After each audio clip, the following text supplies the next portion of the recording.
Ici, Olivier Kokam de OK Media. Donc, nous sommes avec l'ingénieur Chassin Patrick, voilà, notre agronome certifié. Donc, nous sommes sur sa parcelle de 2500 mètres carrés où il a plutôt pas mal de cultures. Je vois du gombo de ce côté-là, je vois du follet et légumes qu'on peut manger avec pas mal d'éléments, ça dépend de vous. Pas mal de compléments, tant pour moi, ça dépend de vous. Je vois du poireau de l'autre côté là.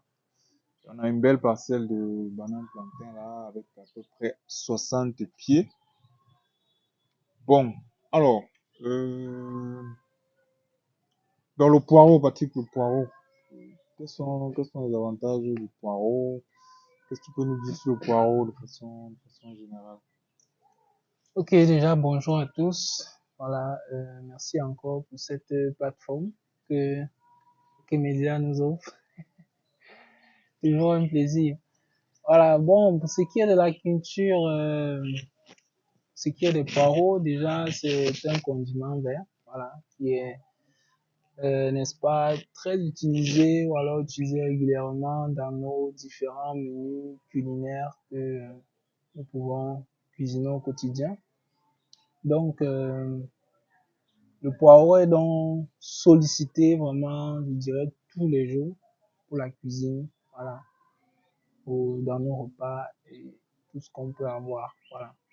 Maintenant, pour ce qui est donc de sa culture en champ, voilà, déjà le poireau c'est une culture, je dirais, de moyen cycle qui va durer 6 mois maximum, voilà. Et les 6 mois sont répartis sur 1 mois et demi à peu près de pépinière et le reste du temps, c'est le repiquage, le cycle jusqu'à l'obtention des grosses tiges de poireaux qu'on commercialise. Voilà. 1 mois et demi de pépinière. Et ensuite, combien On de temps? a le reste du temps, dans les 3 mois et demi qui restent, c'est ça va du repiquage jusqu'à la récolte. Donc le cycle Repiquage, en champ. croissance et Voilà. récolte. Ok. Mais ça dure quand même, hein, 6 Ouais, mois. 6 mois. Ok, ok. Donc, D'accord, d'accord. c'est ça. Et le foulerie, du coup, lui, il fonctionne aussi il faut aussi faire la pépinière.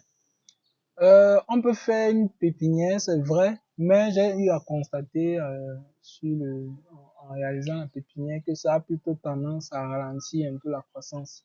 Donc, il est mieux, il vaut mieux pour ce qui est du foulerie, de semer directement en champ, un peu comme le maïs, en respectant les écartements. Et là, quand ça pousse, c'est parti. Mais c'est quoi l'avantage finalement dans la pépinière?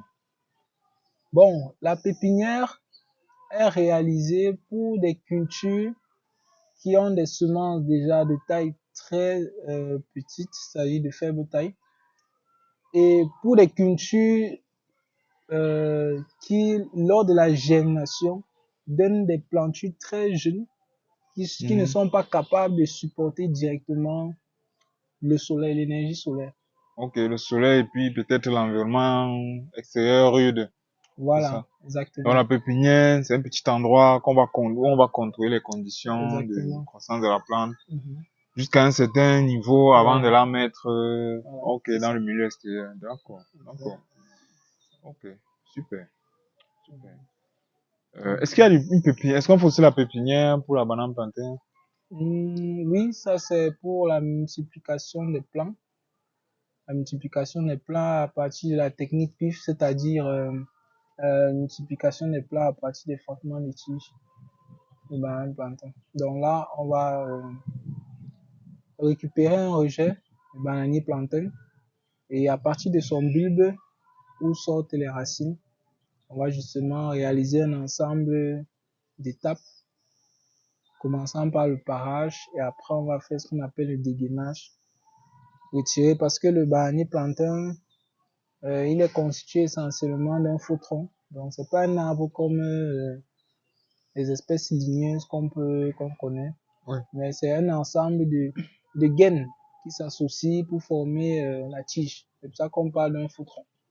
Donc, on va donc justement faire un dégainage, donc retirer au fur et à mesure les gaines. Et on va inhiber la croissance du bourgeon principal. ce qui va donc favoriser la sortie des bourgeons secondaires qui sont sur le bulbe. Et ça va donc permettre qu'à partir d'un rejet de bananier planté, on puisse obtenir 50, 60 voire 100 types. Donc, c'est les bourgeons secondaires là qu'on va appeler après les rejetons. Voilà, qui vont se développer et donner Ok. des Donc, sur rejetons. un bourgeon, on peut avoir jusqu'à 50. Voilà, c'est un rejet. Ok, ça c'est intéressant. Ça veut dire que la banane plantain, si on s'y prend bien, ça peut être plutôt rentable. Intéressant. Intéressant. Ok, ok. D'accord, d'accord. Bon, là, je vois que les pluies sont de retour. Vous devez être tous sourire, vous les agronomes. Ouais, Intéressant. nous sommes très contents.